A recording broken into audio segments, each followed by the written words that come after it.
विश्व में किसी न्यूक्लियर स्टेट पर उसकी सीमा के आईवी के 100 किलोमीटर अंदर तक जाके उसके आर्मी इंस्टॉलेशंस पर, डिफेंस इंस्टॉलेशंस पर मिसाइल गिराना देश दुनिया में पहली बार। इस बार भारत ने पाकिस्तान का टेटुआ दबा दिया। टेटुआ हमारे यहां उत्तर प्रदेश में एक टेटुआ कहते हैं इस हिस्से को, क्या यही दबा दिया। छोटी बात नहीं है, इस पर सबको गर्व होना चाहिए। सबको अपने घर की देहरी पर एक देशी घी का दीपक जलाना चाहिए। हमको याद नहीं मुंबई के समय क्या हुआ था, हम कैसे घुटकर चुप हो गए थे, हम अंदर से रोए थे, देश रोया था, हमको याद है।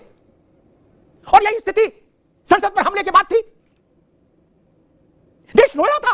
किसी विदेशी ताकत का इतना हस्तक्षेप हमारी देश की जनता बर्दाश्त नहीं कर सकती, खासतौर से वो विदेशी ताकत ट्रंप जिसका नाम है, जिसको माननीय मोदी जी अपना दोस्त बताते कि जिस समय मुंबई का अटैक हुआ था तब तो मनमोहन सिंह जी ओबामा के पास गए थे, और मनमोहन सिंह जी के ही टाइम में नटवर सिंह जी जो फॉरेन मिनिस्टर थे, उन्होंने अपनी किताब में खुद लिखा है कि अमेरिका के हस्तक्षेप की वजह से मुझे फॉरेन मिनिस्ट्री से निकाला गया। तो अमेरिका किस प्रकार से हस्तक्षेप करता था, किस प्रकार से एक एक जो लॉजिस्टिक की डील्स होती थी ये लोग होने नहीं देते थे। यही लोग थे जो राफेल के विरुद्ध थे, यही लोग थे जो S-400 के विरुद्ध। जय श्री राम दोस्तों, एक वापस से नए डिबेट वीडियो में आप सभी का स्वागत करता हूं। मेरा नाम है गौरव और आप देख रहे हो मिस्टर गौरव शो। दोस्तों, जो आज का रिएक्शन वीडियो है वरिष्ठ पत्रकार अमिताभ अनुत्री जी की डिबेट का है। दोस्तों, जिस तरह से आपको पता है कि ऑपरेशन सिंदूर जिस तरह से अंजाम दिया गया, उसके बाद से भारत की विपक्षी पार्टियों में कुछ नेता ऐसे हैं जो उस पर भी सवाल उठा रहे हैं और उसका जो है सबूत मांग रहे हैं, लेकिन सेना ने जो है पूरे सबूत के साथ में जो है प्रेस कॉन्फ्रेंस करके सबको जवाब दे दिया। दोस्तों, आज की डिबेट में आप लोग देखेंगे जो अशोक श्रीवास्तव करके जो समाजवादी पार्टी का प्रवक्ता है वो बोल रहा है कि जो है भारत की राजनीति में कोई फॉरेनर, मतलब डोनाल्ड ट्रंप को बता रहा है कि डोनाल्ड ट्रंप कैसे जो है हस्तक्षेप कर सकते हैं। इस पर अमिताभ अनुत्री जी ने बहुत अच्छा विश्लेषण किया है। दोस्तों, कांग्रेस पार्टी जो है शुरू से बोल रही है कि जो इंदिरा गांधी थी उन्होंने पाकिस्तान के 2 टुकड़े कर दिए थे, लेकिन मोदी ने जो है पाकिस्तान के सामने सरेंडर कर दिया। मतलब इस तरह की बातें करते हुए ये लोग नजर आ रहे हैं। आज की डिबेट बहुत ही ज़्यादा इंपॉर्टेंट है। आप सभी से रिक्वेस्ट है वीडियो को अंत तक देखें, वीडियो अच्छा लगे तो ज़्यादा से ज़्यादा वीडियो को शेयर करें। चलिए वीडियो को शुरू करते हैं और मिलते सीधे वीडियो के लास्ट में। अशोक जी, हमने देखा जब भारत की संसद पर हमला हुआ उस वक्त में एक पत्रकार के नाते संसद भवन परिसर में मौजूद था, बाहर नहीं अंदर, तो सब कुछ देखा आंखों से। उसके बाद मुंबई में जब आतंकी हमला हुआ वो दृश्य भी देखा एक पत्रकार के नाते अपनी आंखों से। लेकिन दोनों बार पाकिस्तान तथाकथित परमाणु शक्ति के पर्दे के पीछे खुद को छुपा लिया। एक राय बनी, एक नैरेटिव बना गया, अरे भाई ठीक है अब डांटो डपटो चिट्ठी लिखो, अब क्या करें, कर सकते हैं, न्यूक्लियर पावर है, हाहाकार दुनिया में मच जाएगा। 2 बड़ी घटनाएं घटी भारत में जिनमें यह मांग उठी थी देश से उस वक्त भी दोनों अवसरों पर कि कुछ पाकिस्तान का इलाज होना चाहिए, लेकिन यह माना गया कि नहीं न्यूक्लियर पावर है। अब भारत ने यह स्पष्ट किया कि हम किसी भी स्थिति में न्यूक्लियर ब्लैकमेलिंग को नहीं सहेंगे।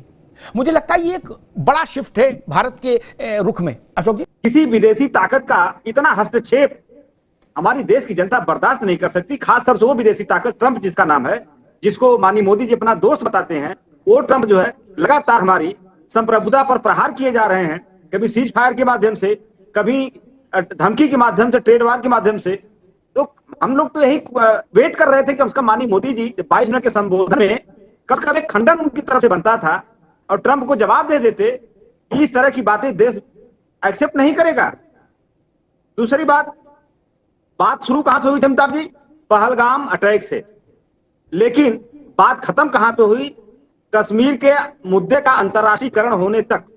आपको याद होगा 2 जुलाई 1972 को पूर्व प्रधानमंत्री इंदिरा गांधी जी और जियाउल हक के बीच जो समझौता हुआ था शिमला बैठ, उसमें क्लियर कट था कि both countries will settle there differences with peaceful means through bilateral negotiations.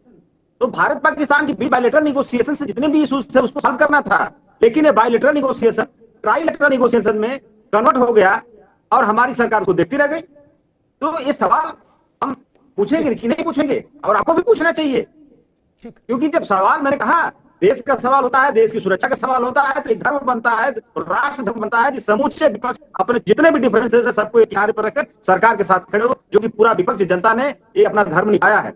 लेकिन जब बात देश के मन पे आती है, आन बान शान पे आती है, जब हमारे मान सम्मान पे ठेस पहुंचे। ठीक है अशोक भाई जी, श्रीमती गांधी और जुल्फिकार अली भुट्टो के बीच में शिमला समझौता हुआ था, ठीक बात है। उस शिमला समझौता में लिखा भी था जो अशोक जी ने कहा, यह भी दुरुस्त बात है, यहां तक वो सच है। क्या लेकिन इसके आगे गड़बड़ा गई बात कि हमेशा उसी नियम का पालन होता है। उस नियम का पालन भगवान का नाम लेके कभी पाकिस्तान ने नहीं किया। बोलो सियावर रामचंद्र की जय। मैं उदाहरण गिना दूं, कभी नहीं माने ही नहीं। उस कागज पर तो लगा के समोसा रख के खा लिया और चटनी कारण कागज गीला हो गया तो फेंक दिया। मैं बता देता हूं, यूएन का कोई सेशन ऐसा नहीं जाता है जहां पाकिस्तान का परमानेंट रिप्रेजेंटेटिव कश्मीर पर रोना नहीं रोता है। कोई सेशन नहीं गया आज तक, वहां से इंदिरा जी के समय से आज तक। यह अंतरराष्ट्रीयकरण नहीं है, यह क्या मोहल्ला सुधार समिति की बैठक है? नहीं ना। ये नवाज जो अभी प्रधानमंत्री है ना अशोक भाई, इनके बड़े भाई नवाज, वो ओवल ऑफिस में बैठे थे, उनका बीपी बढ़ा जा रहा था। क्या ओ क्लिंटन करे भाई तू यहां क्यों आ गया? बोले चाचा हमें बचाओ। क्या वो अमेरिका के प्रेसिडेंट का ऑफिस नहीं था? वो भी अमेरिका के प्रेसिडेंट थे ना, बिल क्लिंटन। जब वाजपेयी जी ने कहा था क्लिंटन के कहने पर भी कि हम अमेरिका नहीं आएंगे ना, नवाज आप क्या आया आप जानो, नवाज जाने, हमसे क्या लेना देना। भारत तो अपने रास्ते चल रहा है, जिसने कारगिल पर हमला किया है हम उनको मुंह तोड़ उत्तर दे रहे हैं। ऐसे सैकड़ों उदाहरण मित्र, छोटे छोटे नहीं बड़े बड़े। जैसे पाकिस्तान वाले कहते हैं ना कि हमारे पास पाव भर 1.5 पाव 2 पाव वाले बम है, क्या अब वो बम कहां गए? वैसे ही बड़े बड़े उदाहरण हैं। पाकिस्तान के साथ जितने भी समझौते हुए अशोक भाई, हम और आप अलग थोड़ी ना हैं। हम भी भारत के नागरिक, आप भी भारत के नागरिक। हमारे लिए भी भारत मां है, आपके लिए भी भारत मां है। किसी की राष्ट्रभक्ति कम और ज्यादा नहीं हो सकती। लेकिन मैं बहुत विनम्रता से कहूंगा, पाकिस्तान के साथ जितने भी समझौते हुए, या सहाय साहब मेरी बात को ज्यादा बेहतर समझेंगे, या जितने भी ज्वाइंट डिक्लेरेशन आए अशोक जी, क्या पाकिस्तान ने किसी पे कुल्फी रख के खा ली, किसी पे समोसा? क्या समय नहीं, वरना मैं 48 से अब तक के सारे उदाहरण दे देता समझा के। इसलिए इतना चिंतित आप ना हो कि पाकिस्तान के साथ न। लाहौर डिक्लेरेशन कहां पड़ा है पता है कहीं किसी को? साहब साहब आगरा डिक्लेरेशन कहां पड़ा है किसी को पता है? नहीं ना, सब पे कुल्फी खाली। मैं ये कहना चाहता हूं कि ये अटैक कैसे हो गया हमारी संप्रभुता पे? मैं जानना चाहता हूं। ये ट्रंप का ठीक है, बड़े बोलेपन में उन्होंने पहले डिक्लेयर कर दिया। जब बातचीतें होती हैं तो कई देश लगे होंगे। आप क्या समझते हैं खाली अमेरिका लगा होगा? कई देश लगे थे। पाकिस्तान ने तो 4 और का नाम ले लिया है। तो क्या अगर कोई एक आदमी ट्वीट कर देता है तो हमारी संप्रभुता पे वो दखल दे रहा है? क्या हमने उसको एक्सेप्ट किया है?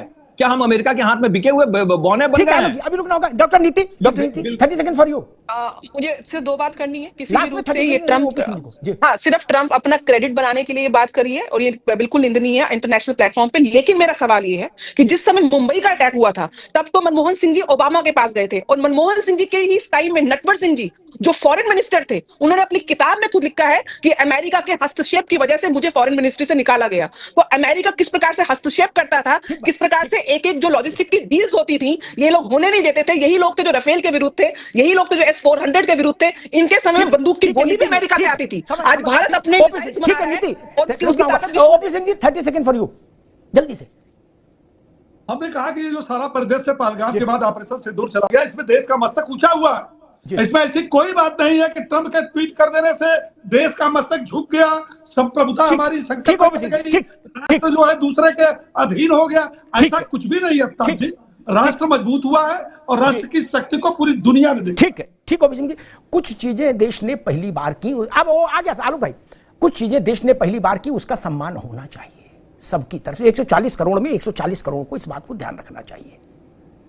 विश्व में, केवल भारत पाकिस्तान है, विश्व में किसी न्यूक्लियर स्टेट पर उसकी सीमा के आईवी के 100 किलोमीटर अंदर तक जाके उसके आर्मी इंस्टॉलेशंस पर, डिफेंस इंस्टॉलेशंस पर मिसाइल गिराना देश दुनिया में पहली बार हुआ, जो भारत की सेना ने किया। इसलिए उस पर गर्व करिए, किसी पार्टी से हो।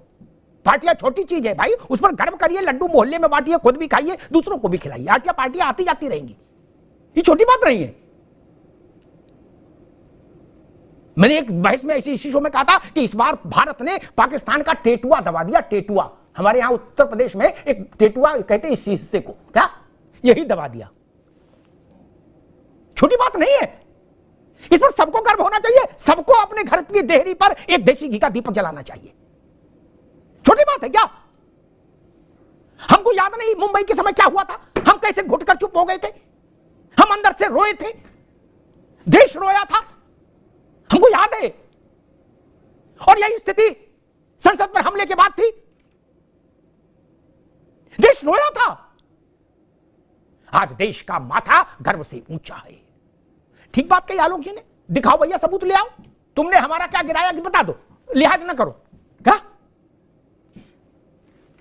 एक भारत के एक नेता है, अब यहां भी तो विचित्र किंतु सत्य है, कई नेता, उन्होंने ऑपरेशन सिंदूर के अगले दिन कहा कि भाई कितने मारे गए, कहां कहां मारे गए, इसका सबका लेखा जोखा जारी करे भारत सरकार। उनकी भी इच्छा पूरी हुई, लेखा जोखा भी आ गया, कौन कौन मारा गया, रफीक मारा गया, रऊफ मारा गया, और उसका डेजिग्नेशन क्या था लश्कर में, जैश में, वो भी आ गया, और कहां मारा गया उसका फोटो भी आ गया, उसके नमाजे जनाजा का वीडियो भी आ गया। लो भैया खूब देखो। मुझे याद नहीं आता कि सबकी मनोकामना पूर्ण करने वाला ऐसा सामरिक यज्ञ पहले कभी हुआ हो।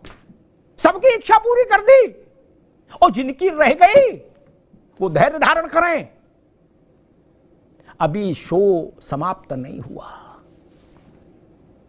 ईश्वर इतना निर्दयी नहीं है कि किसी की इच्छा अधूरी छोड़ेगा। पाकिस्तान के भी पास जितनी हसरतें थी वो सब पूरी हो गई एक ही बार में। क्या कारगिल के बाद से पाकिस्तान को भी चर्बी चढ़ गई थी थोड़ी, क्योंकि फिर उसके बाद तो कुछ लटक पटक हुई नहीं, कारगिल में हुई थी। उनकी भी ट्रिमिंग हो गई। ट्रिमिंग नई पीढ़ी के बच्चे समझेंगे क्या। जो स्थूलता आ गई थी ना शरीर में पाकिस्तान के, उसकी भी ट्रिमिंग हो गई, काट छांट के। हां, एक बात मैं जरूर कहूंगा, ट्रंप की स्थिति है थोड़ा जैसे बारात में कोई जब बारात चलती है तो उसमें फूफा भी हैं, मामा भी हैं, ठीक है, आदरणीय है, लेकिन नहीं कि बड़े हैं, रिश्ता है, लेकिन अब वो शाम की दवाई ले लिए और फिर उसके बाद तो फिर वो कुछ भी बोल सकते हैं, तो उस टाइप का होता ना एक दृश्य। तो उनके अब उनसे क्या कहो, कहें तो रिश्ता जाए। तो समझदार आदमियों को उनको गाड़ी में बैठा देना चाहिए। बोले फूफा तुम यहां बैठो गाड़ी में और शीशा बंद कर लो। क्या नहीं, फूफा मानेंगे नहीं। मैं सरकार से एक अनुरोध जरूर करूंगा, क्योंकि मैं इस विषय को भी यूं ही हवा में नहीं डाल सकता। यह भारत की संप्रभुता पर हमला तो नहीं है ना, लेकिन भारत की संप्रभुता को यह प्रश्न अच्छा भी नहीं लगा। और मुझे लगता है देश के लिए दो बड़ी खुशखबरी है कि हम मुल्ला मुनीर, शहबाज शरीफ, इन सबको एक मानेंगे, एक ये, और दूसरा हम किसी न्यूक्लियर ब्लैकमेल के आगे नहीं झुकेंगे। ये दो अद्भुत काम है, बहुत पहले हो जाने चाहिए थे, लेकिन चलो जब जागो तब सवेरा। धन्यवाद। मजा आया। खत्म, बाय बाय, टाटा, गुड बाय, गया। तो दोस्तों वीडियो हो चुका है समाप्त, और यहाँ तक वीडियो देखने के लिए आप सभी का धन्यवाद करते हैं। आप सभी से रिक्वेस्ट है, यदि चैनल पे पहली बार विजिट किए हैं तो चैनल को सब्सक्राइब जरूर कर लें, साथ ही साथ बेल वाला आइकन प्रेस करके ऑल पे क्लिक कर लेना, जिससे जब भी हम वीडियो अपलोड करेंगे उसका नोटिफिकेशन आपके फ़ोन पर आ जाएगा। दोस्तों आज के वीडियो की बात कर लेते हैं। आज के वीडियो में आप लोगों ने देखा अमिताभ अग्निहोत्री जी ने बहुत ही ज़बरदस्त विश्लेषण किया, और जिस तरह से शिमला समझौता हुआ था इंदिरा गांधी के समय में या उनके समय में, उसका भी बहुत अच्छा बताया कि किस तरह से पाकिस्तान जो है उसको जो है उस समझौते को जो है कभी माना नहीं। और दोस्तों जिस तरह से अशोक श्रीवास्तव और समाजवादी पार्टियों या कांग्रेस पार्टी के कुछ नेता जो जिस तरह से इस ऑपरेशन सिंदूर पे जो राजनीति कर रहे हैं, उस पर अमिताभ अग्निहोत्री जी ने बहुत अच्छा जवाब दिया। दोस्तों आज की डिबेट आपको कैसी लगी कमेंट के माध्यम से अपनी प्रतिक्रिया देना बिल्कुल मत भूलिएगा। इस वीडियो को यहीं पर समाप्त करते हैं दोस्तों, मिलते हैं आपको किसी और वीडियो में, तब तक के लिए जय श्री राम।